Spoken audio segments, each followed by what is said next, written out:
Finally, with those as our ground rules, it is my privilege to introduce our candidates, Becca Ballant, Molly Gray, Leah Madden, and Keisha Ram Hinsdale. Ms. Ballant, could you please introduce yourself and your campaign? Thank you so much, Sebi. So for those of you who don't know me, I'm Becca Ballant. I am a mom, I am a teacher, and I am the current president pro tem of the Vermont Senate, and I live in Brattleboro with my family. And I was really happy to hear that we would have a few minutes to acknowledge the events of yesterday, because I did not sleep well last night. I was up a lot of the night thinking about the students at the school and the parents who got that horrible call during the day. And as a former teacher, I know what it's like to do active shooter drills. And it's terrifying for teachers, families, and students. And so my heart is absolutely broken today. And I spent a lot of the time today wondering how my kids were doing at their schools. So thank you for giving us a chance to acknowledge it on the top of the call here, because it's absolutely on my mind. So pivoting to this really, really important issue of climate change, I think it's important to start with the obvious, which is climate change is absolutely an existential threat. I live in Windham County, and we are being hammered by floods in every season. It's hurting farms, it's hurting mobile home communities, it hurts low-income Vermonters every time it rains hard. And the flooding from Irene literally carried homes downstream in my district. And these kinds of flooding events are happening more and more. So we're reminded at the ground level that climate change is here. My approach to this issue is centered in rural and marginalized communities. And this issue is so important to me personally, because I am a parent and because my background is as an outdoor educator here in Vermont and as a camp director. And I actually moved to Vermont initially to take a job as a rock climbing trip leader at the Farm and Wilderness Foundation in Plymouth, Vermont. And I know that time spent in the natural world to many, many Vermonters is their source of spirituality. We love the land, we want to be good stewards of the land, and I want to say that under my leadership, the Senate passed a budget with around $200 million in climate mitigation efforts to help us meet the requirements of the Global Warming Solutions Act, an act which I was instrumental in passing. And the significant majority of these funds are going to go to programs aimed at helping low and moderate income Vermonters cut their energy costs and help us all to reduce our carbon pollution. But of course, like, we're on this Zoom tonight because we know we truly need a nationwide response to the climate emergency. And we've got to mobilize generations of people to take action to create lasting change, lasting green economy that's going to benefit my children and hopefully their children. So, fighting climate change is a real challenge for all of us, but it also presents. And that's your time. And that's your time. Thank you. Thanks, Evan. Thank you, Ms. Ballant. Ms. Gray, could you please introduce yourself and your campaign? Sure. Good evening, Sebi, and good evening to everyone tuning in. I see folks putting their names and hometowns. Thank you very much to Rev, VPIRG, RAD, and VCF for hosting. And I really appreciate the moment to really acknowledge what happened in Texas. I did want to say, I guess, with my hat on as your Lieutenant Governor, I know today has been extremely tough around Vermont. I know we received some troubling news this afternoon about Montpelier, and I know that there's an investigation ongoing right now. I want to offer just my heart and my deepest condolences and thoughts to the families of the victims, but most importantly to teachers and communities and children across the state right now. I was at Essex High School this morning, a meeting with students. I am now a stepmom to an 11 and 13-year-old. And of course, I've been thinking about them today, going to school. And I think this is a moment where holding each other close, trying to be as thoughtful and as kind, as compassionate as we can, but also doing everything we can now to keep a serious focus on the action we need right now to address gun violence across this country, which I will say that so often I say that until we address climate change, nothing else matters. But today I believe that until we address gun violence in this country, we can't address so many of the other pressing issues facing the state.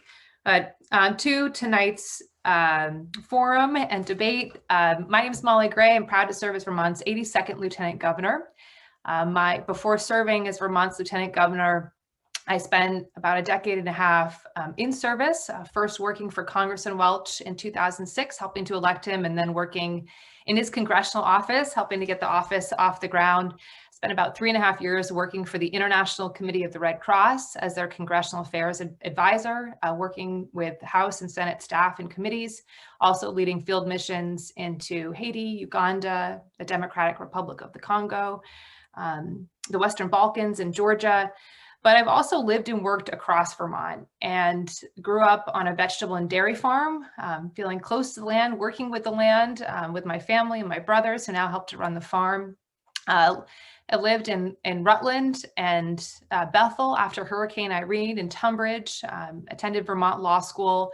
I've spent time clerking, working on the Second Circuit Court of Appeals, and before serving as your Lieutenant Governor, served statewide as an Assistant Attorney General. As Lieutenant Governor, I've worked to get to every corner of the state, giving Vermonters a voice in Montpelier. And I also have lived many of the experiences that Vermonters are facing every day, trying to find an affordable, weatherized home or apartment, trying to afford an electric vehicle, trying to take care of a loved one in a state without paid family and medical leave, trying to start a family without childcare. And so that's, there's so much. That's your time, Ms. Gray. Thank you. Thank you for that. Mr. Madden, could you please introduce yourself and your campaign? Hi, fellow parents. As a father of a 3-year-old and a 10-day-old, my heart is breaking too, imagining the depths of grief. And even if I don't represent someone in Texas or won't, as a United States representative, I will do everything in my power to ensure that these losses will not be inflicted on more of our children. I don't have words that can make sense of this, but I can share in our grief, and I wonder who we are as a species and as a culture if this kind of cruelty is possible. And then I think of our hunter-gatherer ancestors and how they were said to have mostly prevented this kind of tragic sociopathic behavior because they lived in communities so closely knit that any sign of a dangerous mental health breakdown would be spotted a mile away. And as a public servant, I hope to support the re-emergence of the kind of community able to prevent this kind of sickness from taking hold in our culture. My name is Madden. I am a Marine Corps veteran who became the leader of America's largest anti-war organization of Iraq and Afghanistan veterans. I'm also an entrepreneur who co-won MIT's Solve Award for Sustainability Innovations. And while peace and sustainability are still core values of mine, the main reason I am here tonight is because the two-party system has proven incapable of solving our problems unless we create ways for the people to bypass politicians when they don't listen to us and don't solve our problems effectively.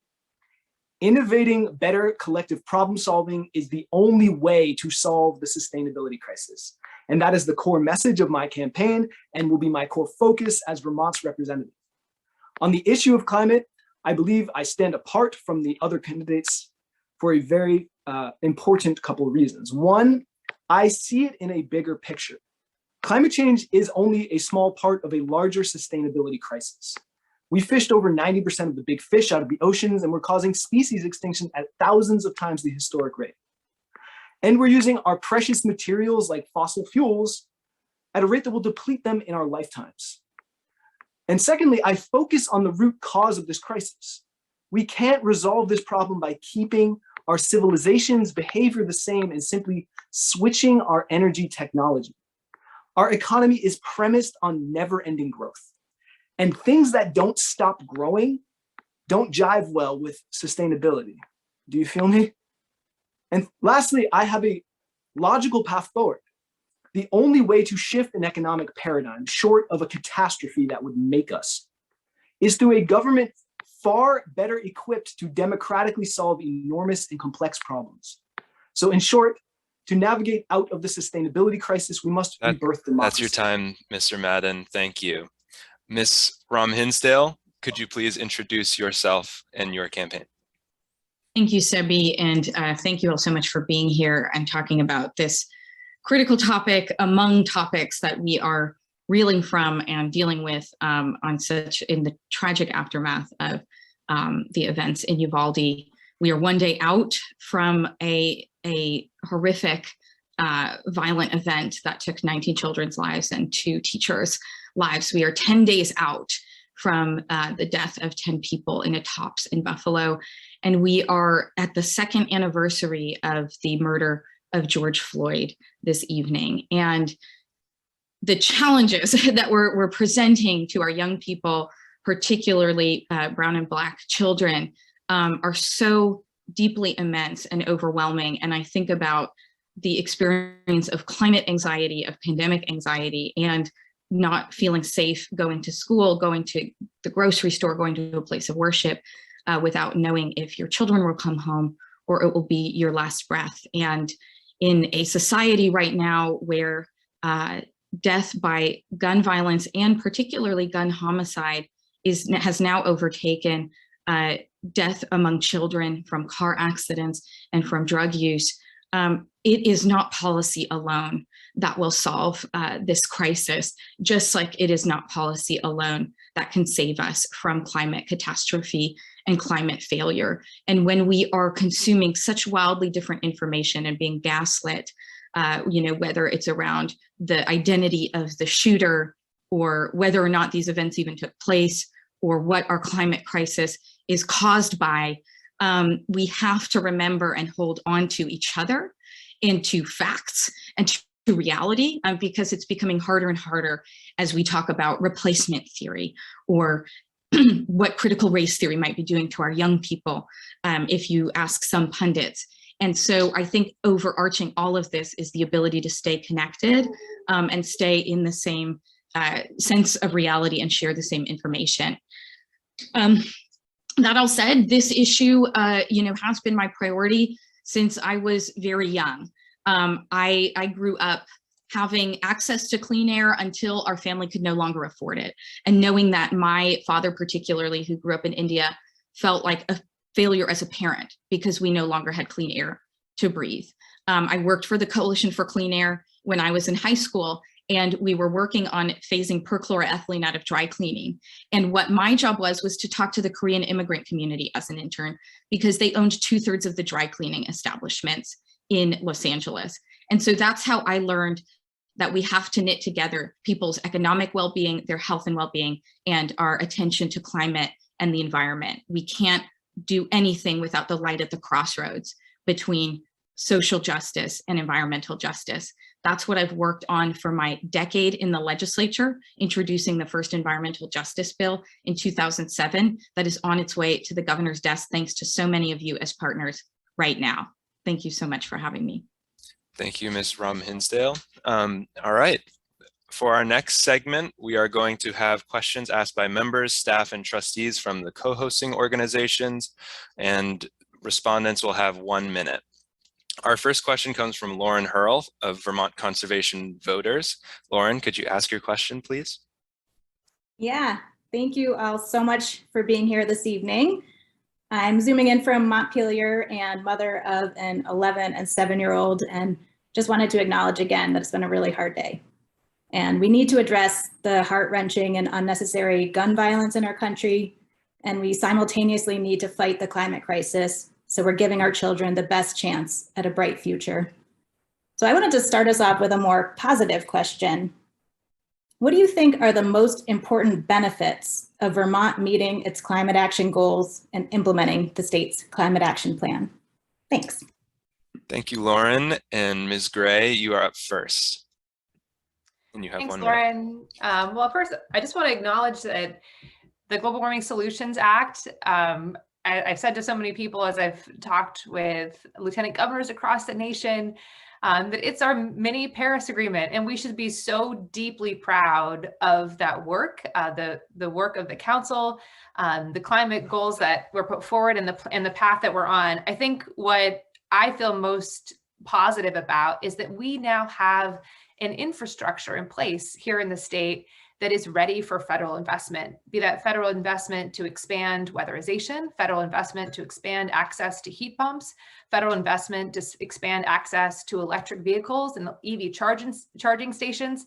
Hopefully, with more reform here at the state level, federal investment that's going to expand access to renewables, community solar across the state, electrifying our grid, and making sure that more and more Vermonters can participate equitably in a just and transition. So I think as we think about the Paris Agreement that we need to support, that's your time, Ms. Gray. The national, it's the best path forward.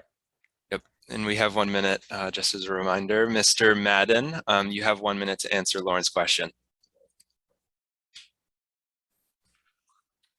Hi, Lauren. The benefit that I would most appreciate as being part of a state that was meeting its climate action plan would be healthy, resilient communities and local and regional supply chains that can meet our needs in a future where energy is going to be much more expensive. So by getting a head start on this kind of policy initiative, we're setting ourselves up to not be as subject to the potential chaos of supply chains that won't operate in the same reliable way with energy being more scarce or more expensive. So I know it was supposed to be a more positive question, and I think I cast a little bit of a light of, there's a serious consequence to not taking these actions, and the future is going to probably look unrecognizable one way or the other because of climate change and many of the other technological. And that's your time. Thank you, Cheers. Mr. Madden. Ms. Rom-Hinsdale, you have 1 minute. So, for those of you who don't know me, you may not know that I served as the vice chair of the Natural Resources and Energy Committee in the House. I served on the VNRC board, so have been really intimately engaged with these issues and with folks around the table and here tonight. And I don't think it would come as a surprise that, I would call this an opportunity, but one only if everyone can experience that opportunity and be part of the change and touch that change. And so I think there is a huge benefit to keeping dollars in the economy as long as they're going to those most distressed who are experiencing the most blight and need the most access to resources. I think there's a real benefit to cutting emissions, but we also have to remember that we have to cut emissions for those who have high asthma rates in Rutland. We have to turn around energy poverty specifically in Newport.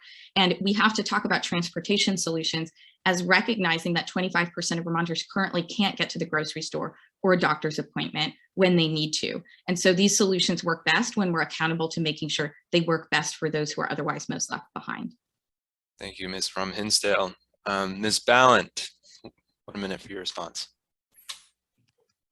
So I'm so glad, Lauren, you started with this question, because I think one of the things I've been thinking about a lot is there's a lot of doom and gloom about the climate crisis, of course, but it's paralyzing a lot of people and it's causing inaction. So this is an incredible opportunity for us in Vermont, and specifically for rural Vermont and small communities. It's a chance for us to move to cleaner, cheaper energy sources while building a climate economy that's going to support local communities. It's going to support rural Vermonters, and it's going to give us an opportunity to address income inequality, an opportunity for us to really invest in communities. I was thinking this morning, when we invest in people and communities, they're going to be invested in this work that we're doing on climate. So it is, I think, not an understatement to say that this is an incredible economic opportunity for us here in Vermont. Thank you, Ms. Ballant. Our next question comes from Jubilee McGill of Rights and Democracy. Jubilee, could you ask your question? Yes, Thank you, Sebi. Thank you all for joining us. My name is Jubilee. I'm the board co-chair for Rights and Democracy. And like many of you, I'm also a parent, deeply concerned about my children's future and quality of life.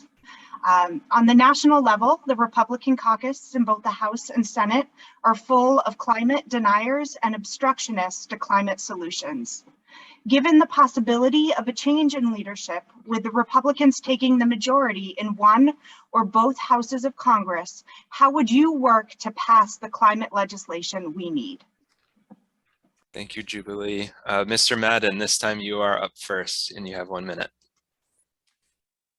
Well, one thing I think is important is to address that the two-party system itself is one of the reasons why this obstructionism happens. And if we don't create mechanisms to get better problem solving at the federal level by term limits, ranked choice voting, as well as initiatives where people can put laws on the ballot to remove old bad laws, we're going to be kind of stuck in this situation. That's why my focus is primarily on the reform and health of government. But one thing I think is important is exactly what I did earlier, which is framing this not just as a climate issue, but as a larger sustainability issue where our resources are going to run out, regardless if you believe in carbon emissions being the root cause of this problem, because oil is going to run out regardless. It is a finite resource. And I think many Republicans do understand that, and it doesn't rub across their whatever information they're getting the same way as maybe greenhouse gases causing global warming. So I think framing it as that's your time. Thank you, Mr. Madden. Ms. Rom Hinsdale, 1 minute. So when I started in the legislature in the economic freefall of the Great Recession in 2009, one of the first amendments I introduced to our major recovery budget was a Green Jobs Amendment. And my partner in that was Representative Joe Baker, who was a Republican from Rutland who worked at GE and recognized that his community greatly benefited from clean green jobs, and that was a place of great common ground. You know, as someone who is a person of color who knows that the environmental movement has left behind a lot of underserved communities for a long time, I've always recognized that you can't knock on the doors of people who can't put food on the table and, you know, be talking about polar bears. You have to be talking about meeting their basic needs and the jobs of the future that they will have access to, how, why, and, you know, where and when. And so that's work that I've always done. And I do believe it's not starry-eyed to say there are Republicans in Washington who know that they need to bring that home for their communities, and they can be worked with. Thank you, Ms. Rom Hinsdale. Ms. Ballant. So first of all, I would just want to say we're not going to let them take the majority. Okay, so that's the first thing. We all have to be working really, really hard so that doesn't happen. Climate change is, as we all know, an existential threat. So we've got to do this work no matter who our partners are. And I'm very proud of the work that I did in the Senate on the Global Warming Solutions Act, making sure that we got it passed. We built a coalition to pass it, and then a coalition to override the governor's veto on it. So that's how I'm going to approach the work. You got to get it done. But I also want to say, like, the biggest challenge on climate change, as I see it, is not actually congressional roadblocks. It's not the inaction. Our biggest impediment to meaningful change is a level of despondency and inevitability that Americans feel on this issue, because they're overwhelmed with day-to-day struggles. We got to think about how we talk to Americans. They want cleaner and cheaper energy. We can deliver on that. We need to talk about building more panels and components here in this country. And it is not just the, sorry, I know I'm out of time. Thank you, Ms. Ballant. Ms. Gray. We can't let this House go, or this seat go to a Republican, that's for sure. But unfortunately, it is looking like the Republicans may take back the House. And if that is the case, I know that working for Congressman Welch, he's worked when he's in the majority, and he's worked when he's in the minority, and he still is a leader nationally and has put Vermont on the map nationally as a leader in energy efficiency.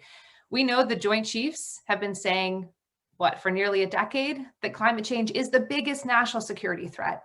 And so what I believe we have to do now is get anyone who cares right now about weatherization, about building a climate workforce, electricians, plumbers, you name it, about making sure that Vermonters can access heat pumps, get them together, get them to the table, and do everything we can to deliver, regardless of who's in the majority or who's in the minority, and deliver for this country and for the state.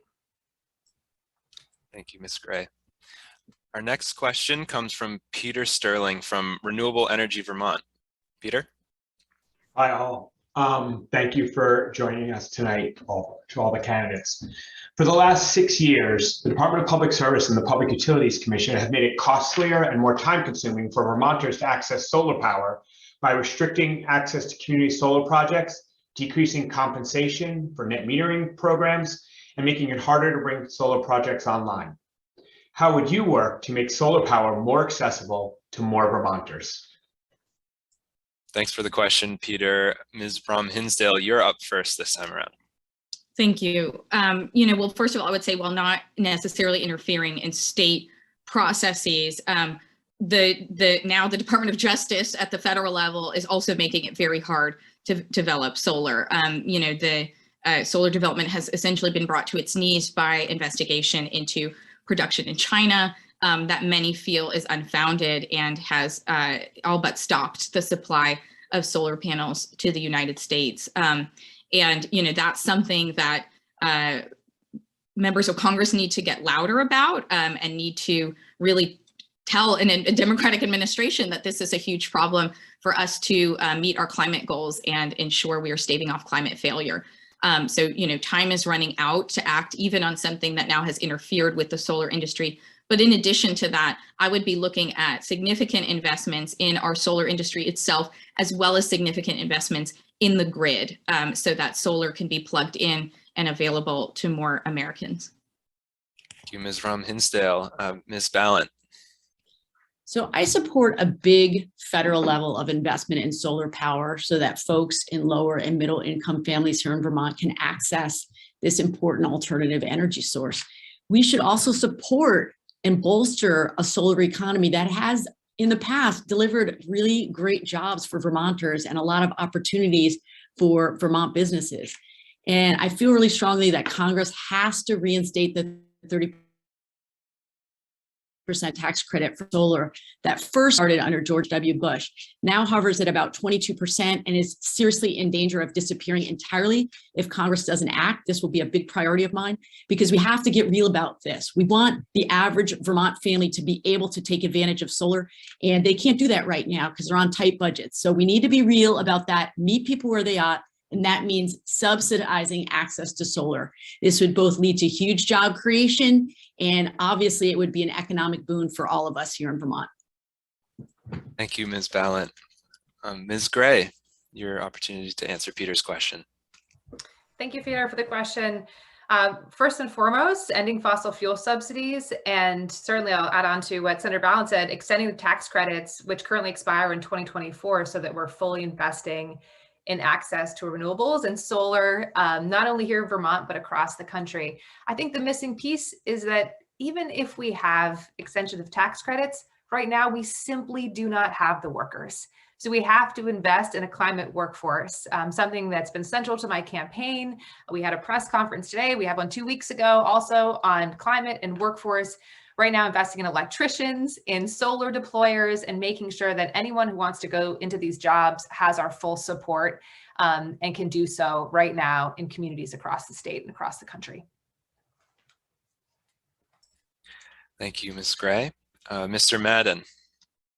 I also support, well, you should know this, I am a solar energy professional. So this is a near and dear subject. And I do agree that extending the tax credits is a good idea, but I also think we need to extend them to more low and middle income people, because right now they really only apply to people who have pretty large tax appetites. And there's a huge portion of the population that just it's inaccessible to. My bigger point that I'd like to make, though, is that the Harvard professor David Keith did a calculation of how much land it would take for us to meet our needs with solar and wind. And that's something that I don't think is part of the conversation enough. He said it would be 72% of all of America's land would be needed to fully power us with wind farms. And I think 6% by solar panels. which is an unacceptable amount to me. So while I think that solar is an important technology and I fully obviously support it, I think we need to be investing in nuclear technology in a much higher rate. The new technology for nuclear is more safe. That's your time. Waste can be recycled. Thank you, Mr. Madden. The next question asker representing VPIRG is Matt LaFleur. Matt? Hello, greetings, candidates. My name is Matthew LaFleur, and I'm an Albert resident in Grand Isle County of Vermont. I am an active in VPIRG's campaign and keep Vermont cool. I'm passionate about climate change action because accessibility, innovation, tools, and resources is how to move Vermont forward with this climate crisis. My questions are, on a scale from 1 to 10, how urgent is the issue of climate change to you, question 1, and what have you done to reduce your own carbon footprint, question 2. Thank you, Matthew. Ms. Ballant, you are up first to answer Matt's question. Nice to see you, Matt. It is a very important issue to me. And as I said, I think about this issue not just through my own lens, but through the lens of my children. And that is what drives me to do this work in the legislature and why I've been a champion on this during my Senate time. In terms of my own work, certainly, so there's the legislative work I've done on climate action, but then there are things that I do in my own home. We replaced all of the windows in our home when we first bought it because we were leaking so much energy. We recently bought a used EV, and I'm on a waiting list for another EV. We're hoping that in the coming years will be entirely electrical. We try to buy as much food locally as we can. But I want to say that in Congress, I want to make sure I'm holding fossil fuel companies responsible for the damage that they've done, because it shouldn't just come down to individual actions. Thank you, Ms. Ballant. Ms. Gray. Hi, Matthew. Thank you so much for the question. On a scale of 1 to 10, I'd say it's a 9, because I believe right now that we have to address gun violence across this country. That has to be our top priority. But when it comes to, I guess, actions in my own life, I'll just share personally, I grew up in an old farmhouse, and growing up didn't have a dishwasher, didn't have a dryer, didn't have a microwave. And I hated it growing up because I had to hang pairs of pants above the wood stove to dry them. We heated the whole house with wood. But now as an adult, often find myself telling the kids we're going to hang up clothes and do everything we can in our daily lives to limit our use of just about anything that's going to use carbon. But we have a heat pump in the home now. I put in a more weatherized window system, doing everything we can to reduce our own footprint. And as soon as I can afford it, I look forward to getting into an electric vehicle here in Vermont. Thanks, Ms. Gray. Mr. Madden. Hi, Matthew. I'd say probably a 9 as well, because the 10 spot belongs to fixing government so that we can solve climate change and other sustainability crises. What have I done in my personal life? Well, I've dedicated my entire life to it, I would say. I'm a solar energy professional. I've worked in the sustainability field. I said I won the MIT Solve Award. This has just been, the main focus of my life. My day-to-day stuff, I've obviously installed solar panels at my own house. And I am really into wild and regenerative and perennial agriculture. I think that is something my hobby and super passionate about. I think it's half of the equation is how we handle agriculture in our food system in regards to climate change. So I've planted a lot of perennial crops and fruit and nut trees and learned a lot about that. And I've obviously weatherized my home. I tell people the cheapest BTU or unit of energy that you can buy is the one that you don't use. And that's obviously, I think, flows into policy discussion as to weatherization needs to be. Thank you, a top Mr. priority. Madden. Thank you, Mr. Madden. Ms. Rom-Hinsdale. So climate action is absolutely a 10 for me on the scale of 1 to 10, possibly an 11, simply because I appreciate that Matthew brought up vulnerability. Right now, Americans and Vermonters are already vulnerable. I've often tried to remind people that people who live in mobile home communities are 8% of the state population, or were during Tropical Storm Irene, but 40% of the victims of flooding. Heat vulnerability is coming to our communities this summer, and those who can't afford air conditioning or can't afford cooling will be most impacted. So the death toll, my family's Indian, India getting up to 140 degrees is going to be severe. And this is causing an atlas of human suffering, as the IPCC has noted. I don't often like to talk about what I'm doing personally, because I think it becomes a really gourmet issue of who's able to afford certain things and who's not. But I have worked hard to make sure that more Vermonters can access all the implements available to lower their energy bills and be part of the climate revolution. Thank you, Ms. Rom-Hinsdale. Our next question asker is Linda Gray, representing Vermont Conservation Voters. Linda? Hi, thank you very much, and thanks to the organizers and all the participants. In order to address the climate crisis as quickly and aggressively as we need, Congress must commit significant resources to fund renewable energy that's accessible for all, weatherization services, clean transportation solutions, including EV incentives and public transit, and other climate initiatives. So what specific funding proposals and appropriations will you fight for in Congress to fund equitable climate action? Thank you so much, Linda. Ms. Gray, you are up first. Thanks, Linda. First and foremost, should I be elected, I hope to land on the Energy and Commerce Committee. It's where the rubber really hits the road in terms of policy components, and then obviously setting the policy bills that appropriations can be attached to. First and foremost, heat pump access, and making sure that, and we're talking about equity and a just transition across the state, but making sure that every Vermonter can access a heat pump. Every Vermonter can access a weatherization program. Capstone's been doing amazing work across the state, but as much as we can, investing in programs that already exist right here in the state, expanding access to electric vehicles, expanding access to electric vehicle charging stations across the state, making sure that we're doing everything we can to expand the capacity of our electric grid and also to decarbonize it as we go. We're so lucky here in Vermont to have the infrastructure. We now just need the federal investments, and those would be my top priorities if elected your Congresswoman. Thank you, Ms. Gray. Mr. Madden. Hi, Linda.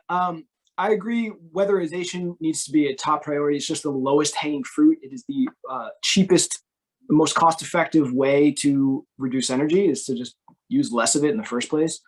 I think we need to invest very strongly in public transportation.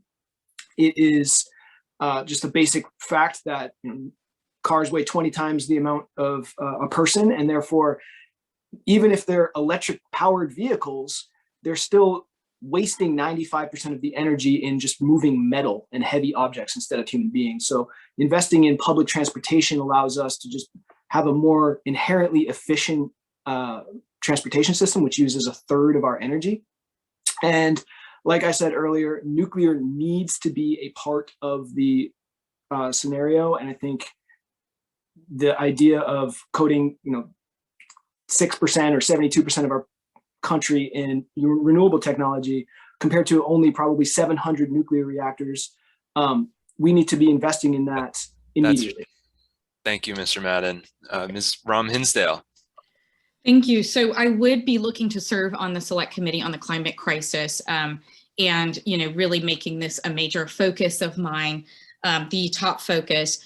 I really appreciate what Vero said in the chat. I don't want to pander, but if we're looking at, we've just learned that the home ownership disparity between Black and white Americans has almost never been greater in recent history.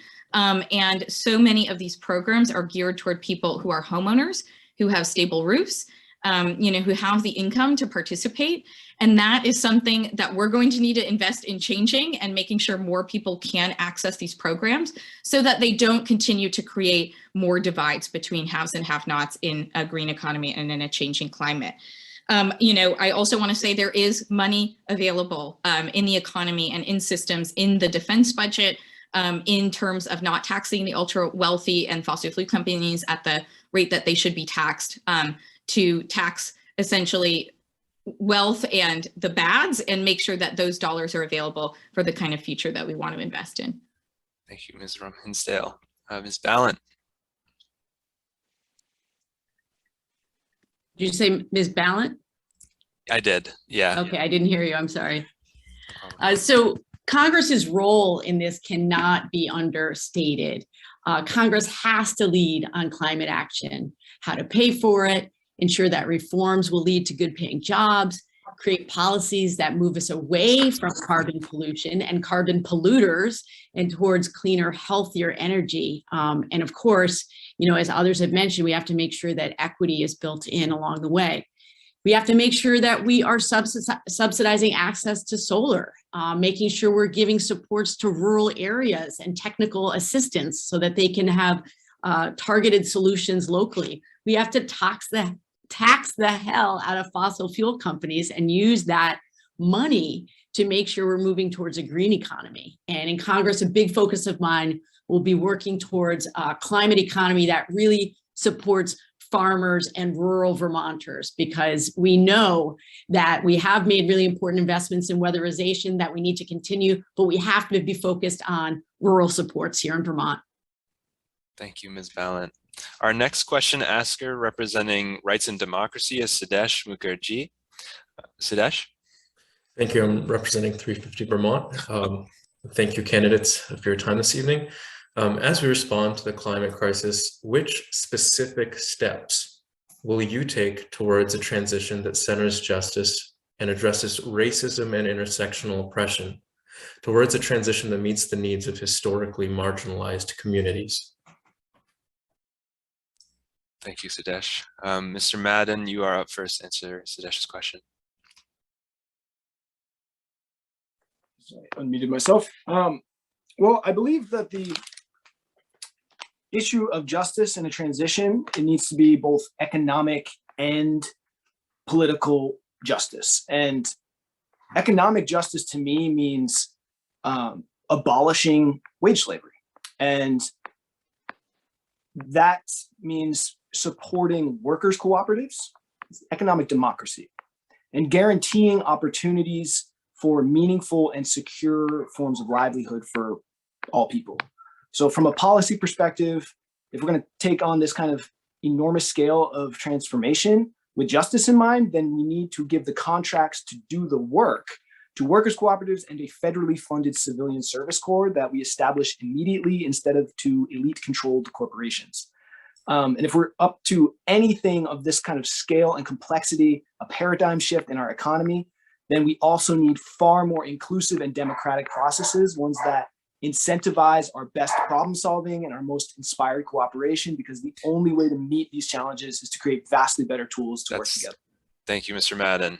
Ms. Hinsdale.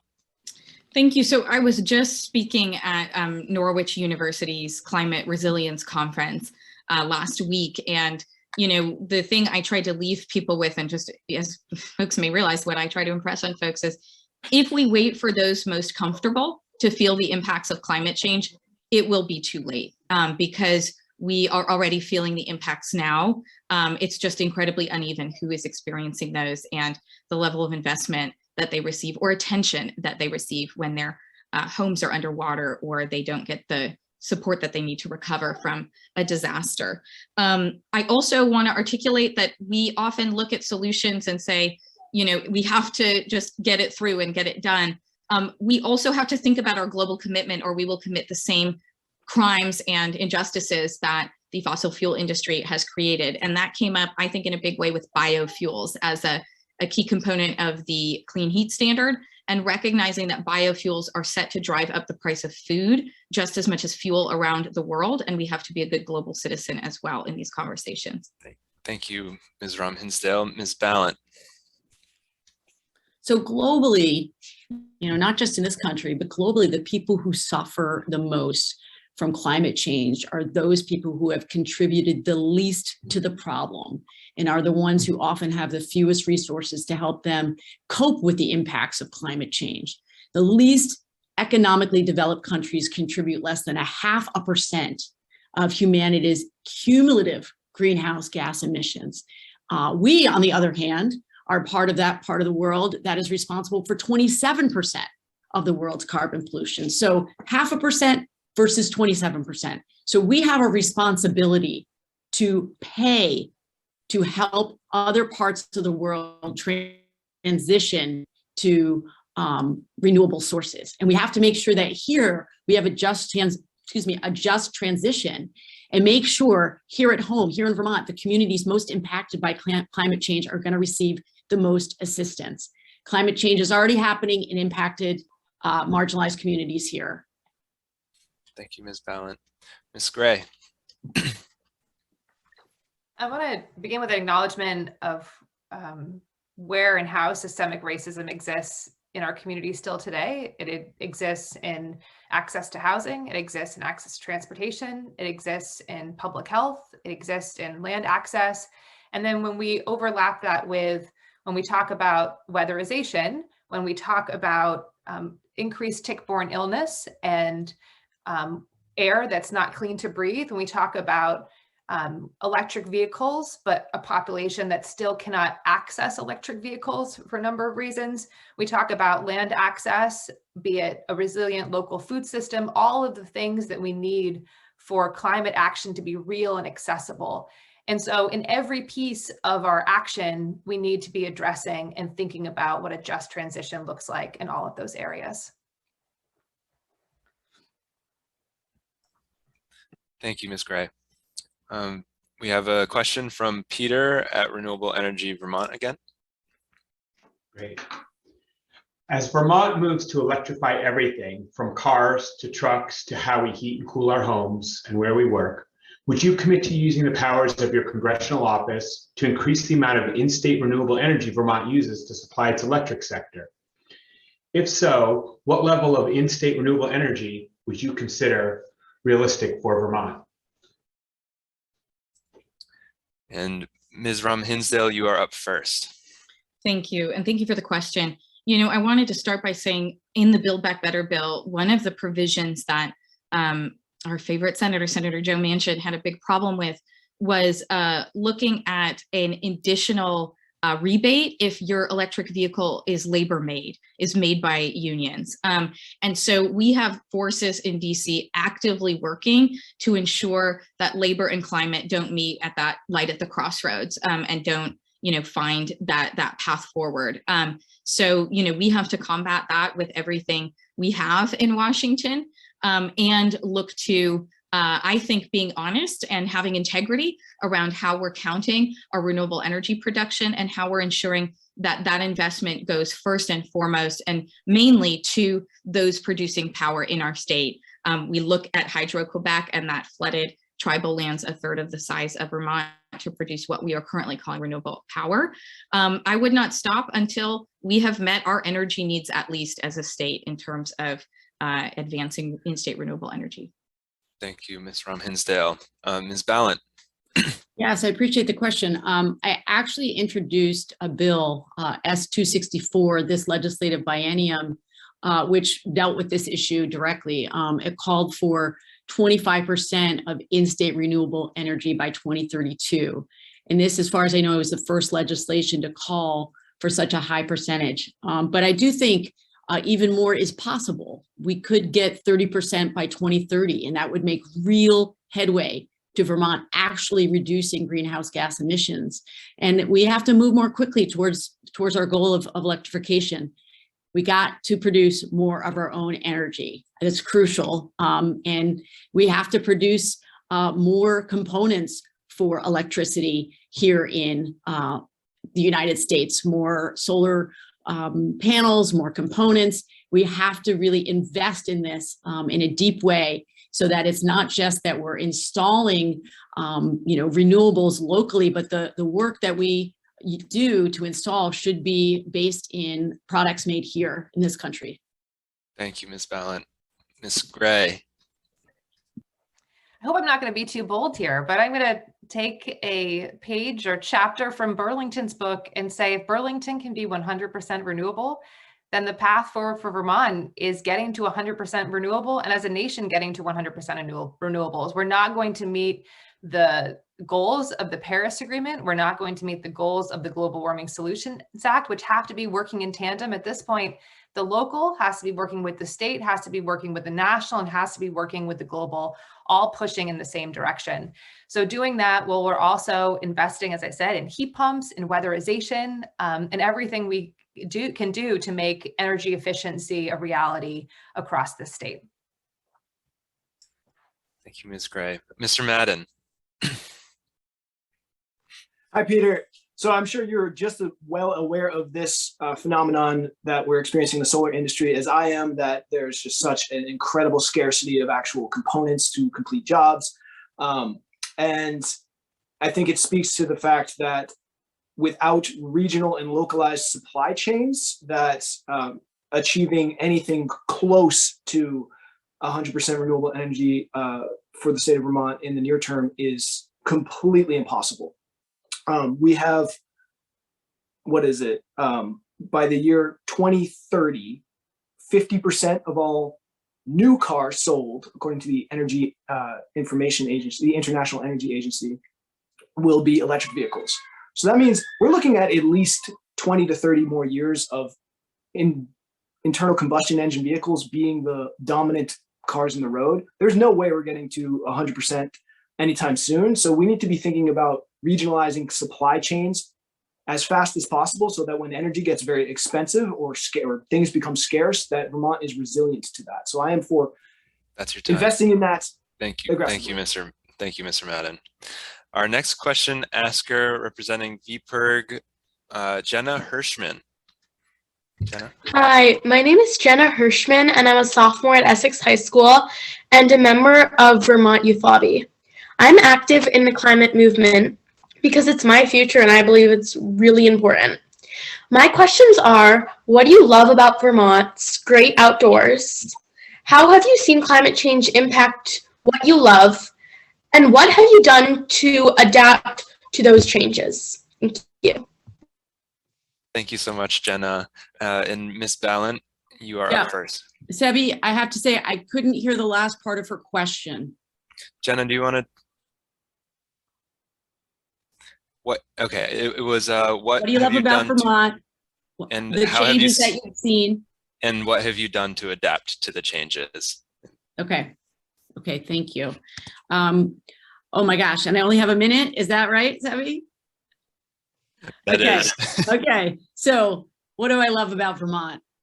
Just about everything when it has to do with being outdoors and being with my community. I hike a lot, I run a lot, I ride the back roads of Vermont on my motorcycle. I love being out in the natural world. That is my sanity. That is what gives me courage. I directed summer camps for years. That was also an incredible source of joy. There's nothing better than being out in the woods with kids. And yeah, I see change all the time. The climate is absolutely changing. The summers are getting hotter. All of the seasons are changing before our eyes. And I've had to adjust the amount of things that I do outside at a particular time because of the weather. And ticks are a huge thing. I wish I had more time to talk about ticks, but it's impacting me and my kids all the time. Thank you, Ms. Ballant. Ms. Gray. I grew up on a vegetable farm where the seasons are everything, and the weather runs the show. And I love that. I love that, but also we're now seeing that can be extremely challenging. My brothers, my family deal with that every single day. I also grew up cross-country ski racing. I raced as a D1 cross-country skier at the University of Vermont. It's what I love to do in the winter with my husband and our kids and with my family. We're seeing skiing being something potentially of the past. We know that we're going to lose a month of winter in the decades ahead. So I think the adaptations, we're feeling them every single day, and recognizing that climate change is impacting everything we love and everything we know to be part of what makes our state so special. And that's a scary reality. Thank you, Ms. Gray. Mr. Madden? All right, I love the forests. They're where I go to think and feel more human and alive. And I think I'm in Vermont because I came home from college when I was in Boston, and I went to an old swimming hole that I used to go to when I was growing up. And it just felt like it called to my soul. Like, these rivers are so sacred and so important. And having the opportunity for seeing my children, Papa, I found a snake, my little 3-year-old just yesterday, seeing and interacting with the natural world is just incredibly important to me. And where I've seen it change the most is the seasons being much more erratic, and the summers being hotter for sure, and the winters having much less snow and snow melting sooner. And of course, the big floods and storms being a little bit more frequent. And how I've adapted to that is partially just mourning, and the other is to be active and to put my shoulder to the wheel of how to create change and how to create resilient communities. So that's what I'm doing to adapt. Thank you, Mr. Madden. And Ms. Rom Hinsdale. So there's a lot I love about the great outdoors in Vermont. It's what brought me here. It's what brings so many people here who consider themselves climate migrants. And believe it or not, one of my favorite pastimes is hard water fishing or ice fishing. And I often note that a lot of people who I'm on the ice with really treat it as a source of protein for the winter, or freeze the perch or whatever they catch, and eat it for much of the season. And chasing the ice lately has become more and more difficult. Just knowing that we go from very warm days to very cold days, you don't have the same stability in having 2 feet of ice to plow through to be able to have stable ice fishing. And I think people have brought up water as a critical issue. We need to keep our water clean. And when you look at the quality of fish that people are eating, perhaps as a major source of protein, there's more and more concern about toxins, mercury, and what's in our fish in Lake Champlain. Thank you, Ms. Rom Hinsdale. Our next question asker is Greta Hasler, representing Vermont Conservation Voters. Greta? Debbie, and good evening, everyone. Thanks for joining us. As many of us know, the United States' current model of industrial agriculture relies heavily on significant fossil fuel and chemical inputs, is a potent source of greenhouse gas emissions, and is propped up by subsidies and strong lobbying at the federal level. How would you support a necessary transition to more regenerative farming practices so that we can build a resilient and healthy agricultural economy, sequester carbon, and support soil health and biodiversity for future generations? Thank you so much, Greta. And Ms. Gray, you are up first. Thanks, Greta. It's a quite personal question. My folks are still farming. My brothers are still farming, growing food for our communities, practicing sustainable practices every single day because they care deeply about the land and want to make sure that it's preserved for future generations. Also making sure that food is accessible for our community. And I think that that's something that now, as we see the conflict in Ukraine, as we see energy costs rising, as we see climate change becoming a reality day in and day out, we do everything we can to increase access to local resilient food systems, not only here in Vermont, but across the country. Also making sure that our farmers can participate in a just transition, that they can access electric tractors and trucks with time when they become available, and supporting them in doing so. And making sure that all farming practices moving forward are ones that support our environment, that support climate mitigation, and are part of a climate-friendly and clean energy future for our state and for our country. Thank you, Ms. Gray. Mr. Madden. So the first place to start is to just remove subsidies for the wrong kind of agriculture, for mega farms that use enormous amounts of chemicals and enormous amount of energy. The University of Michigan says that for every 1 calorie of food output that we get put in 10 to 15 calories of fossil fuel energy. That is a completely unsustainable model to have a civilization. So we need to reverse that. We need to start incentivizing the regenerative practices. There's many Vermont farmers here that could be giving this talk about what exactly those practices are, but basically sequestering carbon, low till, making sure that the soil microbial life is as abundant as possible. And to expand the conversation, there's 100 times more carbon that can be sequestered through marine permaculture, through using seaweeds, which grow 100 times faster than trees, to both revitalize life back into the ocean and start sequestering carbon. And I think that needs to be invested in enormously. Brian von Herzen, the doctor who created marine permaculture, is just won the X Prize for this development. Thank you. It is. That's your time. Thank you, Mr. Madden. Thank you, Mr. Madden. Ms. Rom Hinsdale.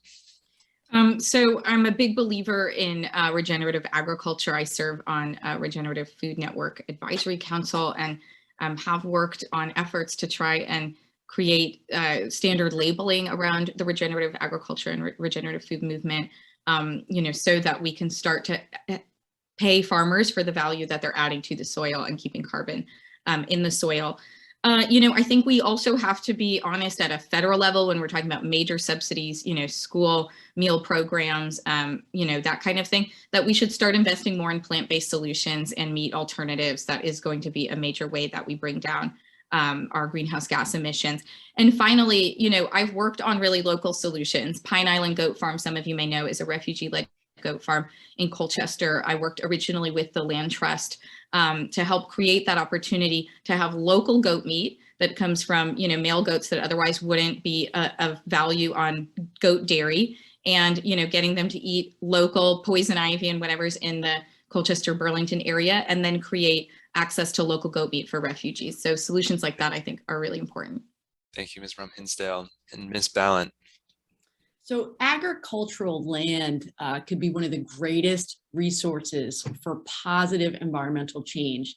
And farmers can be the climate action leaders of the next 30 years. And some of them here in Vermont already are doing that. And, I think it's important for us when we look globally, the IPCC considers soil carbon sequestration the lowest cost method of sequestration. And obviously changing the way that we farm could have a really big impact over the next few decades. And so the downside, or what we need to get better at, is telling farmers that they need to diversify their crops, that they need to change generational farming practice without giving them any support and training, funding, or partnerships. It's not going to get us where we want to go.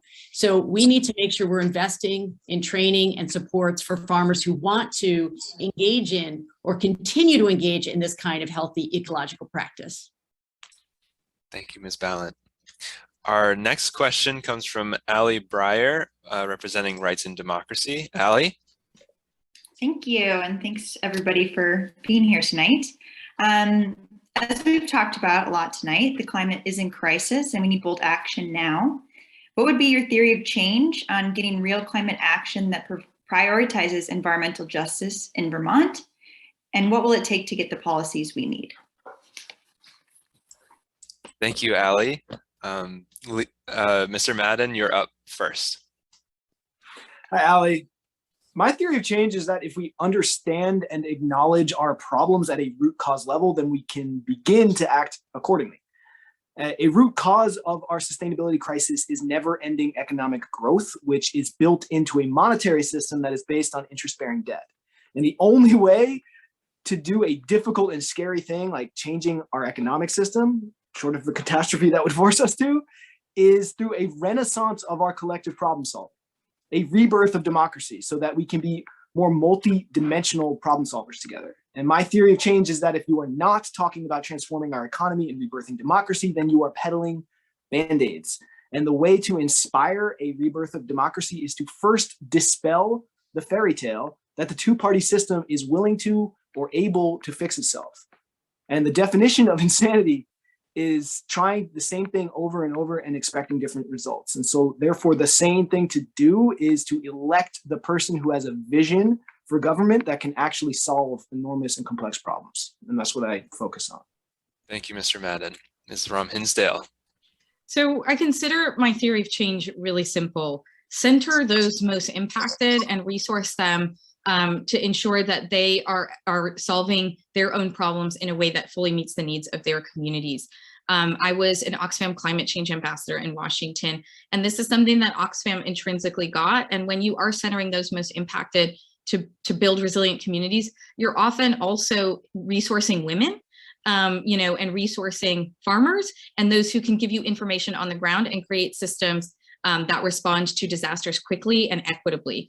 You know, on a more local level, as some know, I've worked on an environmental justice bill in Vermont for 16 years. And I have, over that time, in a rural state like ours that hasn't seen itself as part of looking at environmental injustice, I have worked with migrant farm worker communities, with mobile home park residents, with Indigenous folks, you know, everybody who needs to be at the table and making sure, and as Sebi knows well, that the definitions work for them and that we are reaching out and compensating them every step of the way to be part of the critical change that we're making. Thank you, Ms. Rom-Hinsdale. Ms. Ballant. So my theory of change on climate action is simply invest in people, and then they will be invested in solving the problem. So it's really clear that the long-term health of rural Vermont and rural America requires thoughtful, place-specific, careful, sustainable economic development. We know that the long-term health of our communities and the planet can only be you know, protected if we quickly deploy clean energy. And it's no secret that our rural areas are struggling, but a green economy presents enormous economic opportunity for rural Vermont. Rural communities and their organizations and leaders need additional capacity that will enable them to invest significant new federal dollars effectively. Federal dollars going to rural areas must be accompanied by resources and technical assistance that will enable them to build local coalitions of trusted local leaders that can create and build local capacity.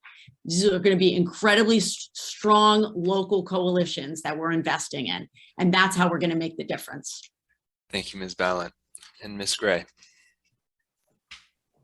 My theory of change as Vermont's Congresswoman would be that we need to show up on the international stage consistently, not coming in of the Paris Agreement, coming out of the Paris Agreement, showing up day in and day out as a nation with a united Congress, showing the world that we are all in on taking bold climate action, number one. Number two, at the federal level, truly investing in what's going to make it possible at the state level for us to do what we need to achieve. Investments in solar, investments in weatherization, investments in heat pumps, investments in that workforce. But day in and day out, for me, it is keeping in mind the folks at home, the folks in our communities who right now have barriers to full participation, and removing those barriers practically each day in Congress and keeping them at the center. Thank you, Ms. Gray. Now our question comes from Peter Sterling from Renewable Energy Vermont, his last question. Peter? Great. In order to meet renewable energy goals, our power grid, which was designed to send electricity from centralized plants out to its end users, must be changed to support distributed energy resources. As a member of Congress, how will you work towards the rapid conversion of our regional energy grid to support the electrification of our society?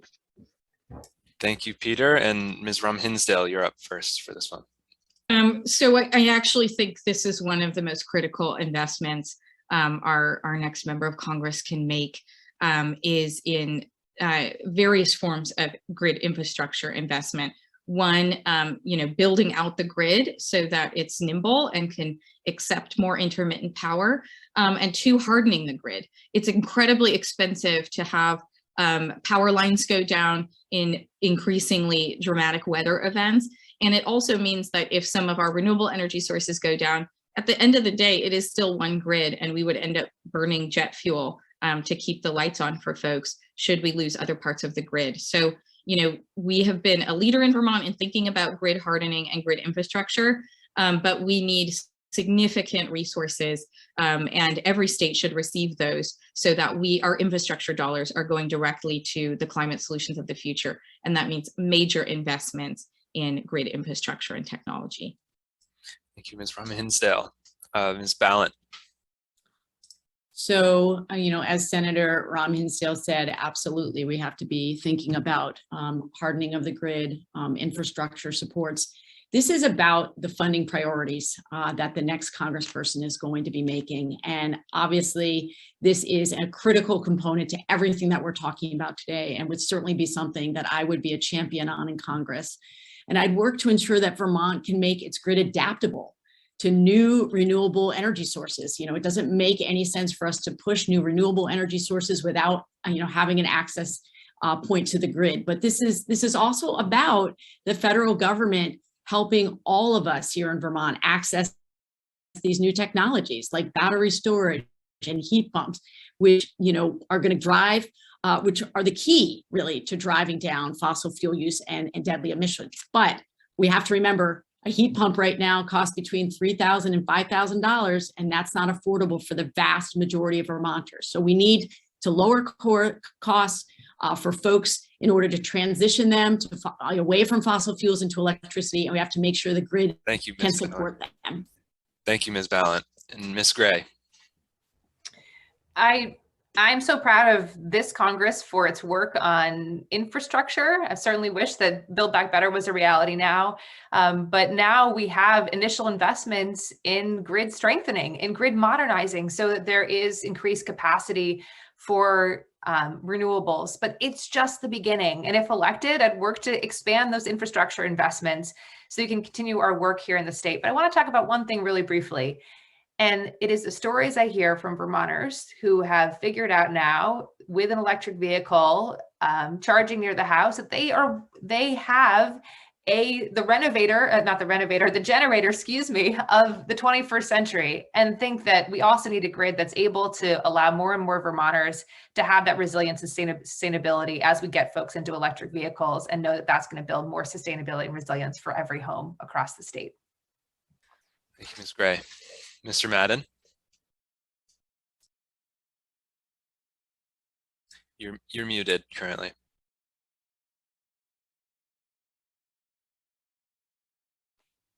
Sorry about that.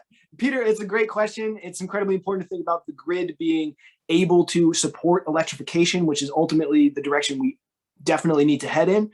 The simple answer to your question is what we would do is invest in it. Invest in it. How?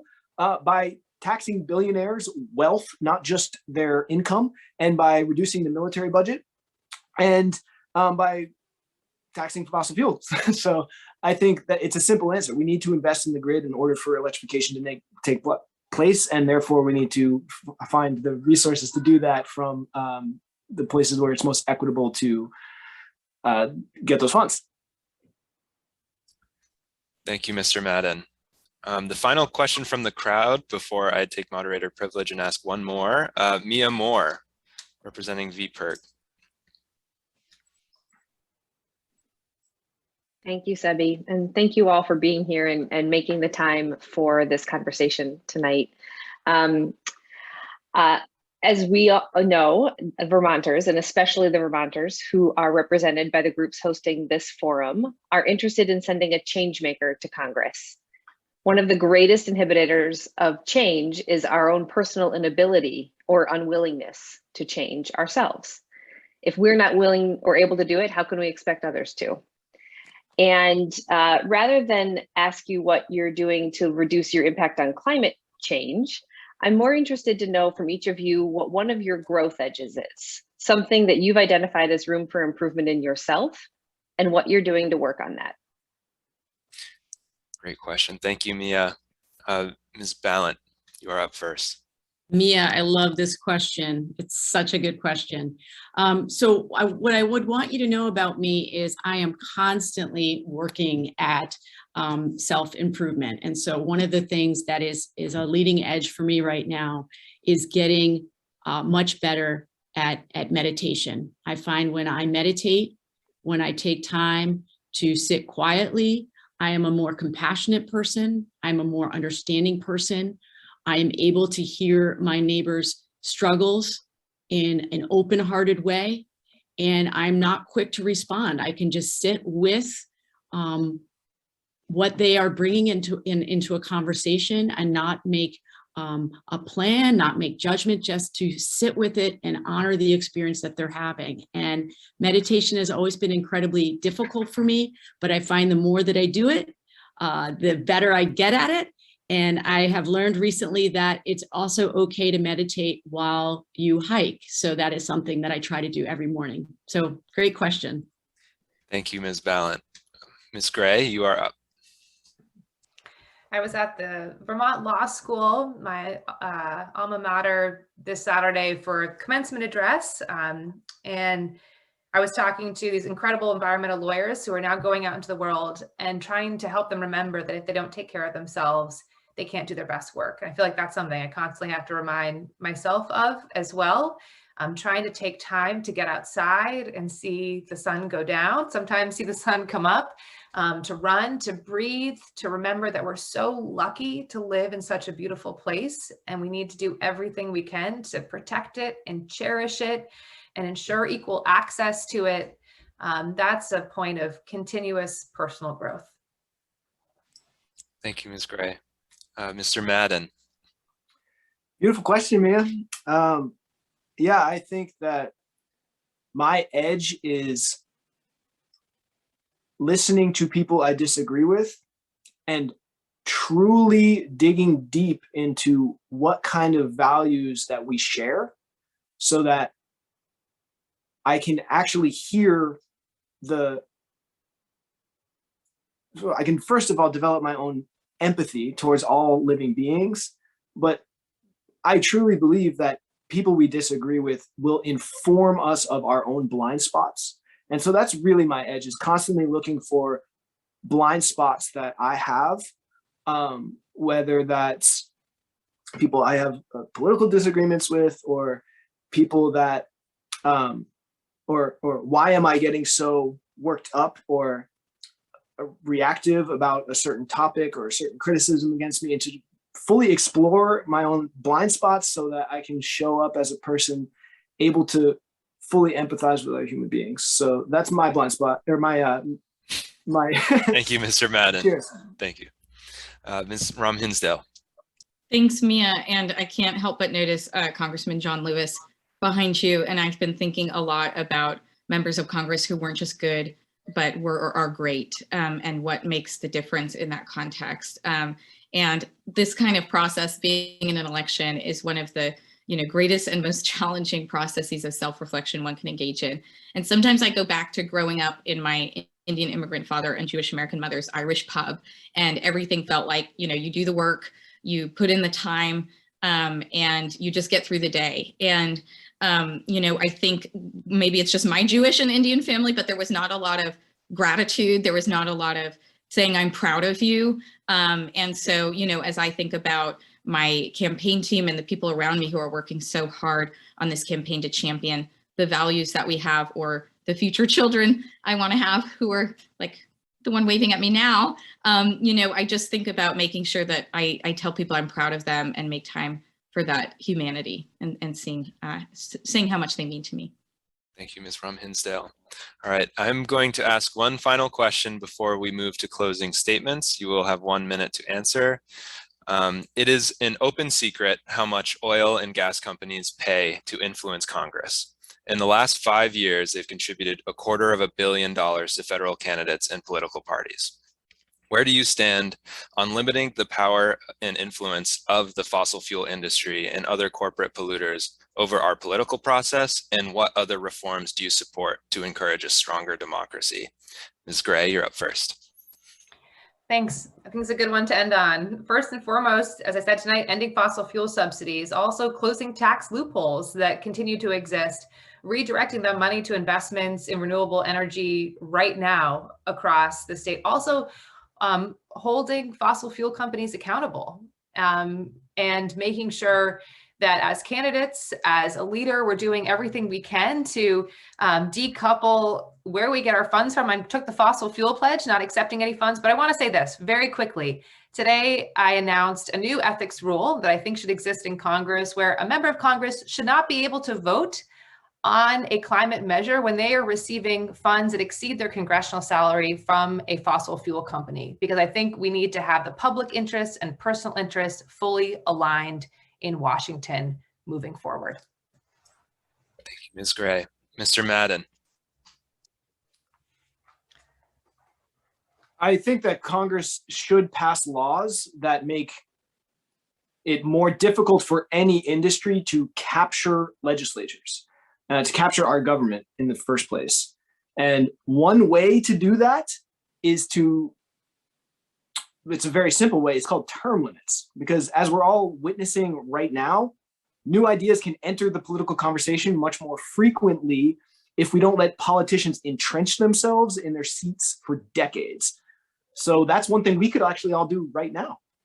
By show of hands, which other candidates would be willing to not only work for term limits, but self-impose them for a maximum 8-year term of service? Because I'm happy to be the first person to raise my hand. Thank you, Mr. Madden.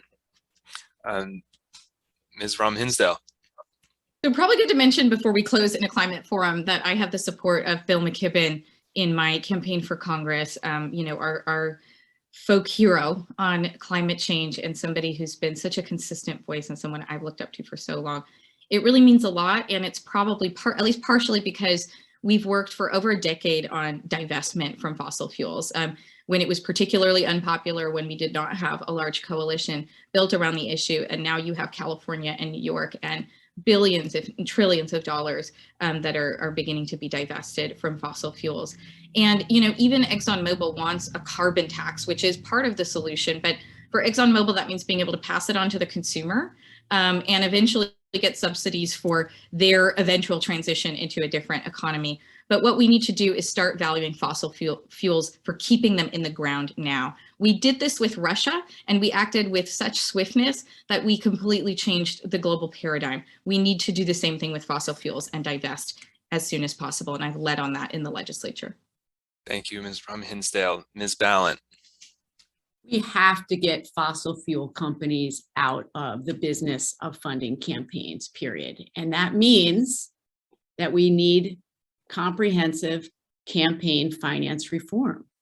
And they have so much influence. They give so many donations because it has an impact. Look at what happened with Build Back Better and Joe Manchin. So if we're serious about changing this dynamic, then we need to take on the system of how campaigns are financed. And I'm in this race for Vermonters. I'm in this race for the people right here on this call, the people in my community. And it's not okay for any of us to give access to donors or to lobbyists or to folks who have ties to big corporations because of those connections. We have to be in it for the people that we are serving.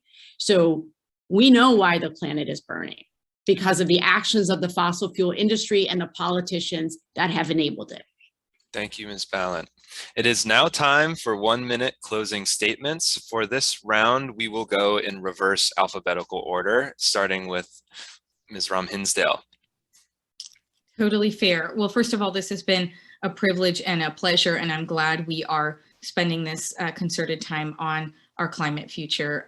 There is nothing more critical as we look at a future where people think they're feeling nihilism. And that nihilism is showing up in the violence that we're seeing, the racism that we're seeing, the lack of support for education system. And so much of that nihilism still boils down to not believing we have a future on this planet. So I truly believe this is the most important issue we can tackle. We are building a grassroots movement and a broad coalition at the intersection of organizations like the AFL-CIO, leaders like Bill McKibben and the Sunrise Movement Middlebury chapter, and Congresswoman Pramila Jayapal, and so many others who've led at the intersection of labor, climate, and justice. I hope you will all join this campaign. It's dynamic. Together we can take Washington by storm and truly build the climate future that we need to avoid climate failure before it's too late.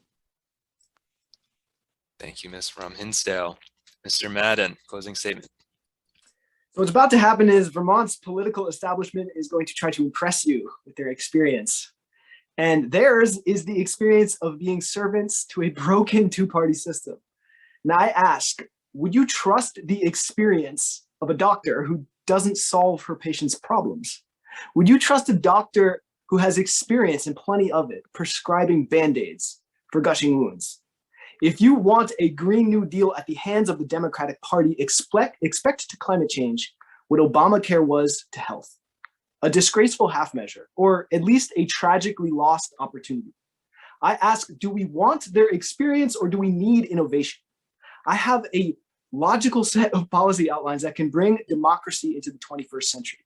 And if you think changing the players is enough, then you have 1, 2, 3 good options this election. And if you know in your heart that we must change the rules of the game, then you have one clear choice. Let's rebirth democracy together. Thank you, Mr. Madden. Ms. Gray. Thank you, Sebi. And I just want to take a moment to recognize the 121 participants who are still here, VPIRG, BCV, Rights and Democracy, Renewable Energy Vermont. Thank you for hosting this extremely important conversation. I just want to close by welcoming everyone to our campaign. And we're going to be around the state in the days and weeks and months to come. We want you to be part of this campaign. We want to talk about all the things we're going to achieve together for Vermont. My pledge to you is to run a positive issue-focused campaign that centers our communities, that centers all of you.